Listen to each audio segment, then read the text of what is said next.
Hey everyone, this is the podcast 10 Count by Dre. Me and my partner Mark Pryor, we're going to be bringing you everything there is to know about wrestling. Everything, past, present wrestling, even some predictions for what we think is going to happen in the future. So let's dive right into it. AEW Dynasty. Dynasty as a whole was a travesty of a pay-per-view. Especially since people are paying $50 to watch it, it was a travesty. There was 3 matches I can point out. 2 of them were actually very good. One of them was the worst main event I've ever seen in my life. The 2 matches that were pretty good were the Toni Storm versus Megan Bayne and the triple threat match with Kenny Omega, Speedball Mike Bailey, and Ricochet. Now, the triple threat match, that basically, it really went out there. It was exceeded all types of expectations because that match, when they say leave it out there in the ring, that's what they did. That's what those 3 did. They left it out there they really left it out there.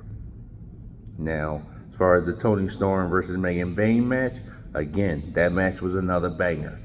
Because, again, they left it out there in the ring to where, like, to be quite honest with you, I like both matches because not just the matches themselves, the build up to them.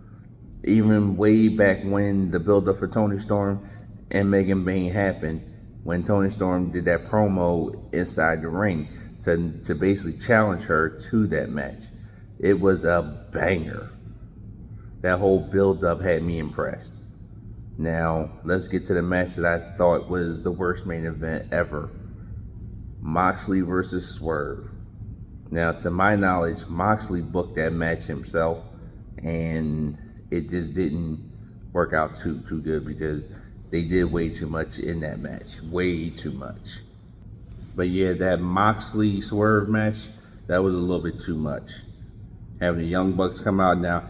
If they wanted to bring the Young Bucks back, they could have brought them back in a different way, not have them interfere in that match.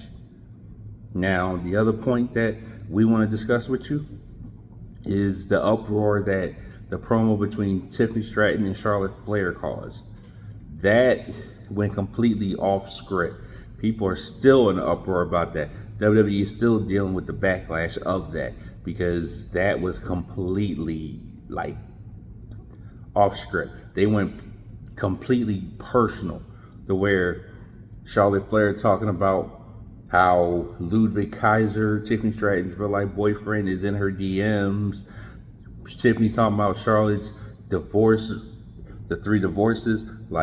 Come on, that went completely off rail. And they're still dealing with the backlash of it. But since this is WrestleMania week, there's going to be plenty of WWE stories, news, rumors, everything coming out this week. Especially the one thing that people are wondering is who is Paul Heyman going to turn on? He may turn on all 3. He may turn on one of them. But he's going to turn on somebody. He's definitely going to turn on somebody at WrestleMania.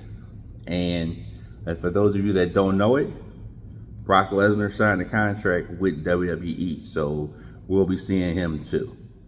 But like I said, this is the introduction to our podcast, so we are going to be bringing you even more, probably 3 or 4 podcasts per week. So with that being said, enjoy wrestling, enjoy WrestleMania week, and you'll be hearing from us.